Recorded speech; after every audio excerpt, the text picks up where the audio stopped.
Uh, Assalamualaikum dan selamat sejahtera kepada semua. Hari ini cikgu akan mengajar kamu semua. So, sebelum cikgu mulakan pengajaran cikgu pada hari ini, cikgu nak kamu tengok dulu gambar yang ada dalam slide ni. Gambar apa yang kamu nampak dalam slide yang cikgu tayangkan sekarang? Makanan. Kan, apa benda kan? Makanan. Makanan. Okay. Makanan baju. Makanan tu makanan apa? Apa nama makanan tu? Nasi Nasi kerabu. kerabu. Gambar Cabu. gambar seterusnya? Gambar kedua? Apa ni? Panai lit. What is that? Panai lit-lit tu maksudnya panas sangat, panas terik. Gambar yang terakhir, apa yang kamu nampak? Bertua melawat padang besar. Okey, cikgu nak tanya, nasi kerabu ni agak-agak daripada negeri mana? Kelantan. Kelantan. Kelantan. Untuk ayat panai lit-lit ni selalunya kamu dengar daripada negeri mana? Perak. Good. Perak, ada jawapan lain? Terengganu. Maybe. Alice rasa panai lit-lit ni daripada mana? Tak tahu cikgu. Ada lilit ni apa? Pandai lilit. Panai lit-lit ni selalunya kita dengar daripada logat Kedah. Okey, siapa tahu gambar last padang besar ni ada kat mana? Tulis. Perlis. Okey, agak-agak untuk 3 gambar ni apa yang kita belajar pada hari ini? Siapa boleh jawab? Berdasarkan gambar yang cikgu tayang ni, kamu agak-agak kita belajar tajuk apa hari ini? Siapa boleh bagi tahu cikgu?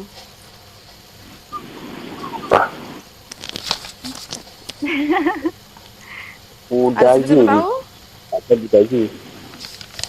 Darah. Kata darah. Okey, tak apa.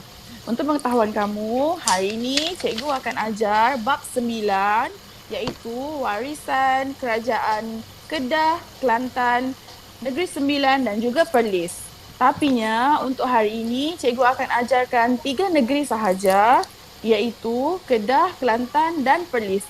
Kenapa cikgu belakangkan Negeri Sembilan? Sebab itu kita akan belajar pada topik yang seterusnya. Dia untuk yang bab pengenalan ni dia akan perkenalkan Kedah, Kelantan dan Perlis sahaja terlebih dahulu. Okey? Boleh semua? Boleh cikgu. Boleh cikgu. Boleh cikgu. Okey. Slide yang seterusnya.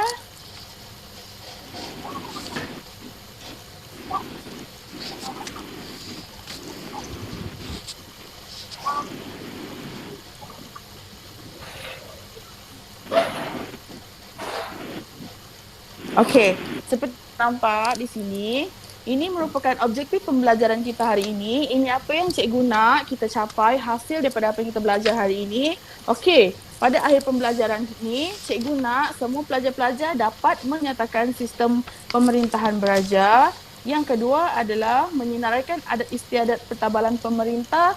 Dan terakhir sekali, objektif pembelajaran yang kita perlu capai pada hari ini adalah menghubung kaitkan sistem beraja dahulu dengan sekarang. Semua boleh faham? Boleh.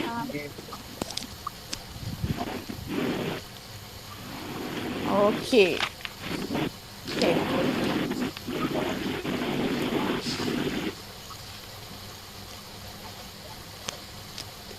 Kita tunggu slide dia lah keluar sepenuhnya.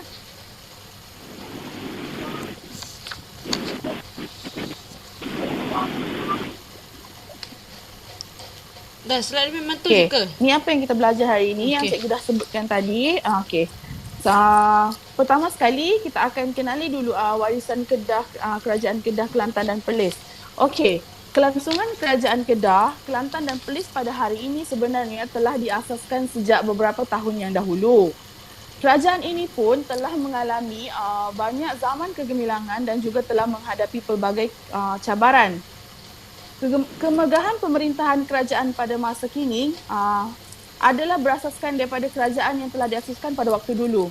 Sekarang ni kita boleh lihat banyak warisan dan tinggalan hasil daripada kerajaan-kerajaan dulu, di mana kita boleh tengok dalam aspek adat istiadat, sistem pemerintahan, perundangan, perusuratan dan juga kesenian. Tapi hari ini cikgu akan sentuh dua aspek terlebih dahulu, iaitu aspek sistem pemerintahan dan juga adat istiadat. Okey, seterusnya next slide. Kita akan tengok next slide dulu. Okey, apa itu sistem pemerintahan? Okey, untuk pengetahuan kamu semua, pengenalan institusi beraja oleh setiap kerajaan ni telah wujud sejak pengasasan awal. Maksudnya kerajaan yang kamu nampak pada hari ini adalah telah diasaskan pada waktu dahulu lagi. Dan warisan-warisan kerajaan ini masih kekal sehingga hari ini. Namun, apa yang perlu kamu tahu, warisan sistem beraja terdahulu adalah tidak sama seperti sistem beraja sekarang, kerana sistem beraja sekarang adalah sistem beraja berperlembagaan. Okey, semua boleh ikut setakat ni? Okay. Okey, seterusnya adalah kita tengok next slide. Okey, ini adalah kita masuk kepada sistem pemerintahan, di mana kamu tengok di sini cikgu ada sertakan iaitu gelaran pemerintah dan juga cara pelantikan pemerintah. Okey, untuk gelaran pemerintah ni perlu kamu tahu bahawa terdapat dua gelaran utama, iaitu Sultan dan juga Raja. Okey, untuk Sultan hanya negeri Kedah dan Kelantan sahaja yang menggunakan panggilan Sultan. Faham? Faham. Okey, manakala untuk gelaran Raja pula ia digunakan oleh negeri Perlis. Okey, baiklah.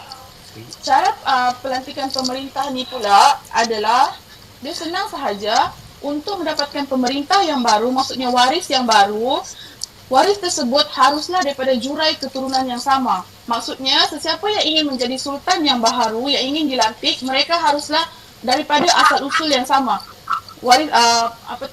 Waris pemerintah tidak boleh diambil daripada contohnya anak raja negeri lain. Tidak boleh sama sekali. Pelantikan pemerintah hanya akan diberi kepada waris kepada kerajaan tersebut. Okey, next slide.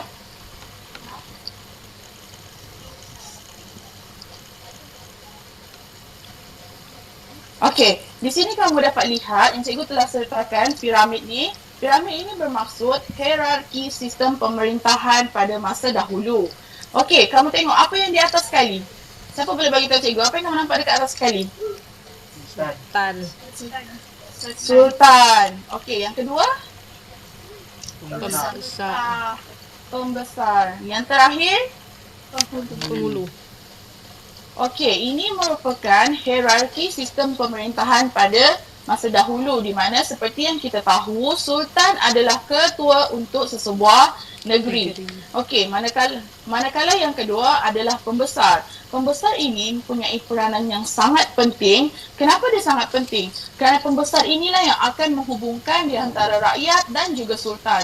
Sebab untuk pengetahuan kamu semua, sultan dia tidak akan turun padang, dia tidak akan pergi kampung-kampung, tidak.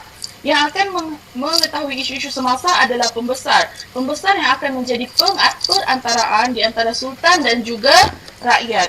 Okey?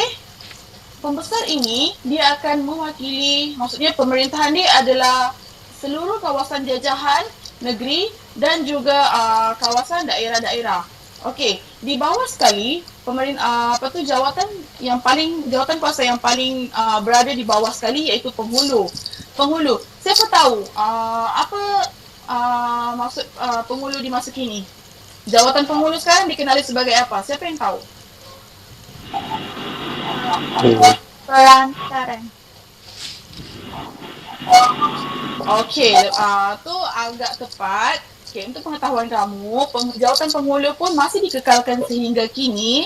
Namun, penghulu ni sekarang dikenali sebagai ketua kampung. Faham?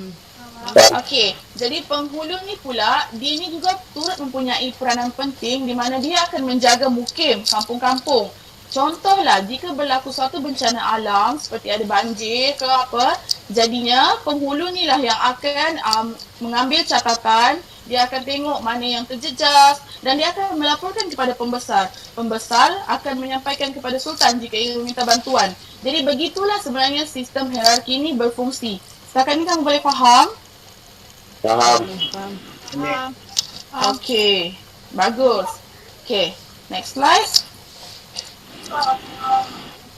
Okey, seterusnya kita akan masuk kepada adat istiadat. Ini apa yang cikgu nak terangkan malam ni hari ini adalah mengenai proses-proses bagaimana seorang sultan atau raja itu ditabalkan. Okey, jika berlaku suatu kiranya ada pemerintah yang contohnya pemerintah terkini telah mangkat, maka dia akan digantikan dengan sultan yang baharu. Okey, ini merupakan proses-proses yang kita boleh lihat untuk proses pertabalan. Yang pertama sekali adalah majlis pemahsyuran. Okey, apa majlis pemahsyuran ni? Majlis pemahsyuran ni akan dilakukan sebelum jenazah pemerintah yang telah mangkat tu dimakamkan. Maksudnya apabila seorang pemerintah itu telah mangkat, makanya mereka akan membuat pengumuman, mereka membuat pemberitahuan bahawa siapa yang akan dilantik seterusnya. Okey. Untuk proses yang kedua adalah adat istiadat pertabalan. Okey, istiadat pertabalan ini adalah yang paling penting di mana sewaktu inilah seorang sultan ataupun raja itu ditabalkan menjadi pemerintah kerajaan yang baru. Okey, istiadat pertabalan ini akan dimulakan dengan mempersembahkan senaskah Al-Quran. Okey, seperti yang kamu lihat, cikgu dah letak contoh gambar kat sebelah senaskah Al-Quran. Okey, untuk yang seterusnya adalah sultan ataupun raja yang ingin ditabalkan tu, dia haruslah membaca watika pertabalan. Setelah dia baca panjang-panjang watika pertabalan tu, dia kemudiannya akan mengucup keris kuasa. Itu merupakan adat yang sangat penting dan wajib untuk diikuti. Okey, untuk yang adat mengucup keris kuasa tu, kamu boleh tengok dekat gambar yang di atas yang cikgu telah sertakan. Semua nampak? Nampak? Okey. Setelah selesai pembacaan watika pertabalan dan juga acara mengucup keris kuasa, maka Menteri Besarlah yang akan bertanggungjawab dan mengetuai laungan daulat tuanku.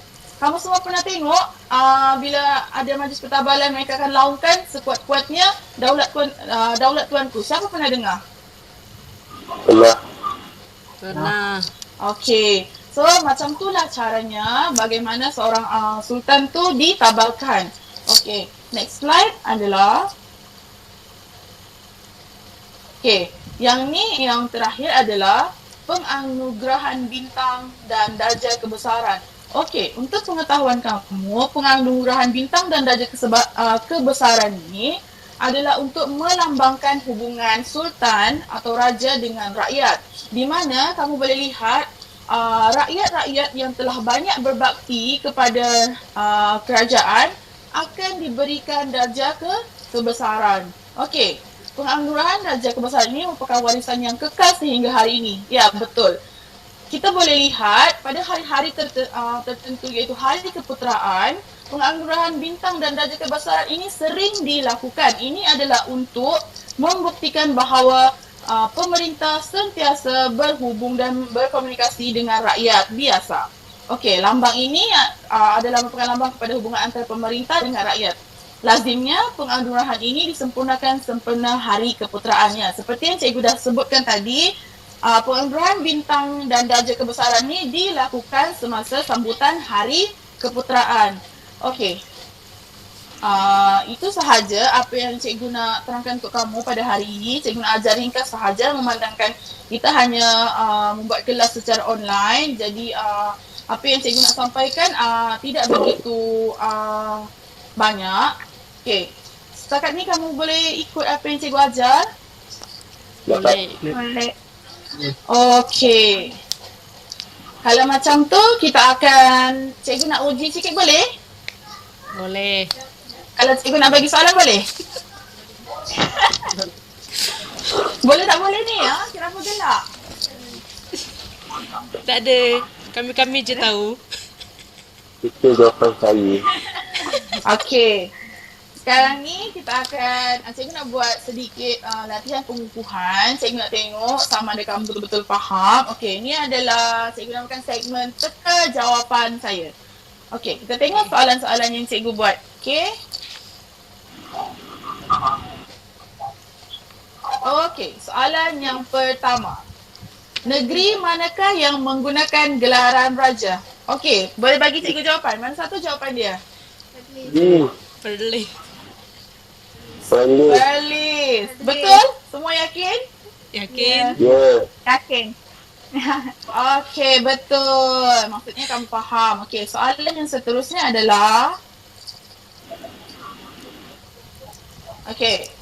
Manakah berikut bukan tugas seorang pembesar? A. Menjadi tabib, B. Menjadi wakil pentadbir, C. Menjaga kawasan jajahan dan daerah. Okey, agak-agak mana satu jawapan yang betul? Mana satu bukan tugas seorang pembesar? Menjadi tabik. Menjadi tabib. Okey, Elis? Jawapan Elis apa? A. Menjadi tabib. Okey, pandai semua pelajar-pelajar cikgu. Okey, yang seterusnya adalah soalan yang terakhir. Okey, ni baru saja cikgu sebutkan. Kalau tak ingat, cikgu tak tahu. Bilakah majlis penganugerahan darjah kebesaran dilakukan? Okey. A. Hari Kemerdekaan, B. Hari Keputeraan, C. Hari Raya. Okey, jawapan dia? Hari keputraan. Putraan. Okey, Hari Keputeraan. Bagus. Okey. Itu sahaja pengajaran cikgu pada hari ini. Okey, cikgu nak seorang wakil untuk rumuskan apa yang kita belajar hari ini. Siapa boleh jadi wakil? Syad. Azwa. Yana.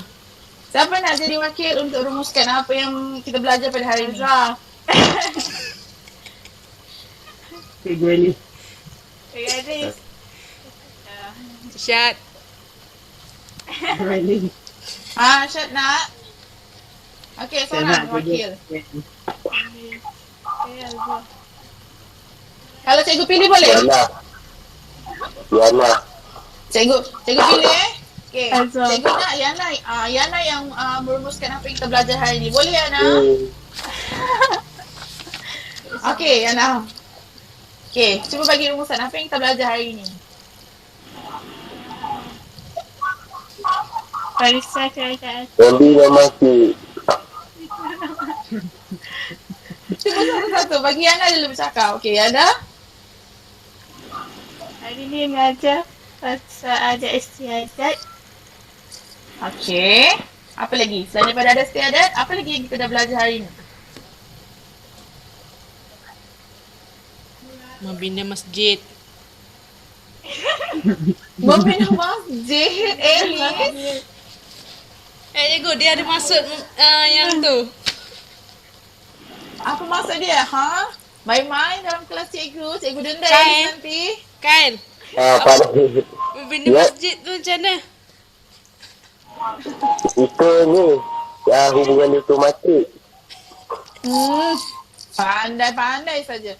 Okey, biar cikgu yang rumuskan. Okey, terima kasih Yana. Betul apa yang Yana rumuskan tu betul. Okey. Apa yang cikgu berumuskan hari ini, apa yang kita belajar adalah mengenai sistem pemerintahan yang telah berlaku, yang telah diasaskan pada zaman dahulu di mana ia kekal menjadi warisan sehingga ke hari ini. Okey, sekian saja pengajaran cikgu pada hari ini. Kita akan berjumpa di kelas yang seterusnya. Terima kasih. Baik. Baik. Okey ni. Kak Jenny. Terima kasih Okay. semua.